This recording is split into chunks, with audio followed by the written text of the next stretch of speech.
Hello? Hello. You're out there. All right.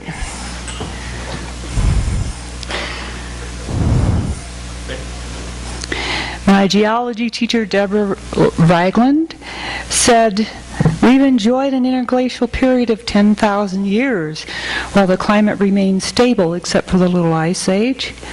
We've had a proliferation of biological diversity, unlike anything this planet has ever seen." That's the Bosque. Here's Shaw Lake in 2010 in Colorado at the headwaters of the Rio Grande.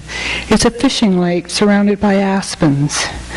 For 40 years I've wallowed in the clear light and vivid color along the banks of this lovely lake as I photographed the animals in the water. Then came anthropomorphic drought. By warming the atmosphere with greenhouse gases, we've upset the balance of the water cycles. The U.S. Drought Monitor there shows that moderate to exceptional drought covers 31.8% of contiguous U.S., which impacts surface water and snowpack. According to William Du Bois in A Great Aridness, pine beetles thrive on hotter, drier climate. A hefty 18% of our forests in the southwest have been lost to fire and insects. From Taos to Santa Fe, the piñons took a heavy hit. Forests in the western United States once absorbed between 20 and 40% of U.S. carbon sequestration. Now forest fires are burning hotter and hotter. The Cerro Grande fire burnt almost engulfed Los Alamos there. In 2011, the Wallow Fire became the biggest fire in Arizona. 2 weeks ago, I went back to Shaw Lake. The pines were dead from beetle kill or burned to the ridge. As you can see, the water has dropped so deep, the lake bed is exposed. If the drought continues, Shaw Lake will be gone. This was only 3 years ago that it was full. Here's Colorado. Boulder, Colorado had 20 inches of rain in 1 week. An oceanic flood that washed away houses, cars, and bridges and roads. The system will continue the way it has, says William Du Bois. Everything will get pumped up. More heat, more cold.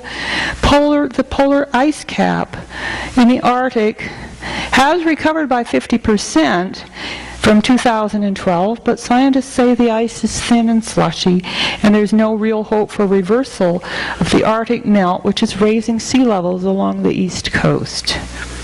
The ozone hole. Oh, more good news. Maybe you thought the ozone hole had gone away because we outlawed CHFs. Well, here it is, blue over the Antarctica, bigger than ever. Scientists have noticed a proportional link between the rise of greenhouse gases and ozone depletion.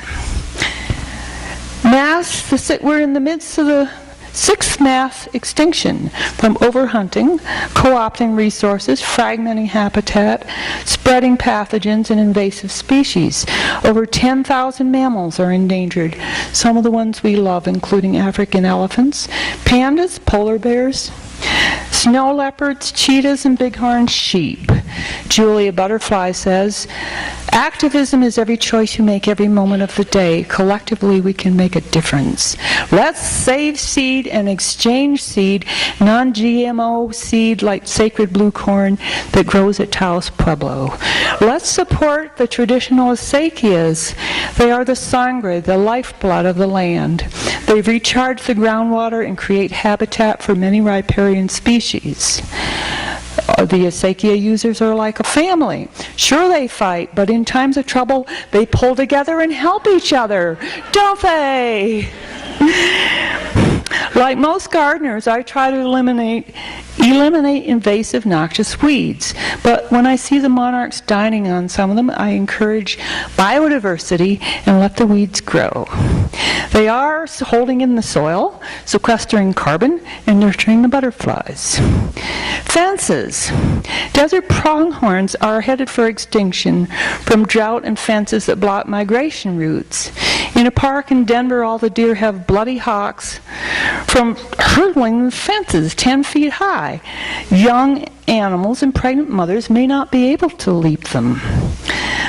Slow down for wildlife, especially in open range, like up here by Castillo, where there are no fences. These horses, dozens of them, cross this highway every day to get to a pond to drink on the other side, and they get hit by vehicles and killed. I don't know what happens to the drivers. Let's plant Christmas trees. Let's buy live Christmas trees.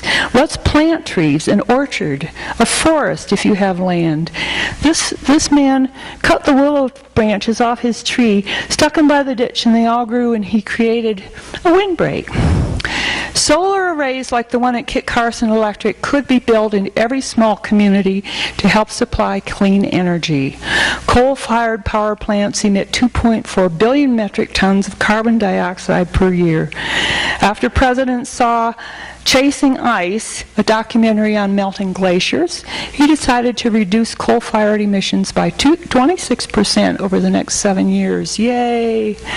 Feed the birds. Set up a little feeding station in your backyard. Include a pan of clean water. The animals are all struggling. That's why they're down here eating our food.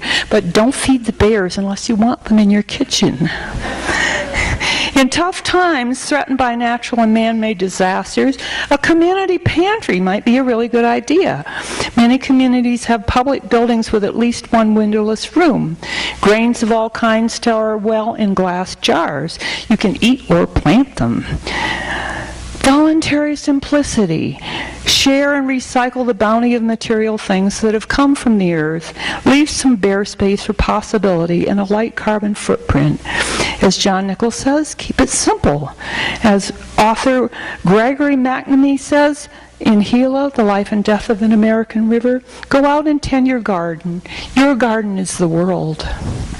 Thank you.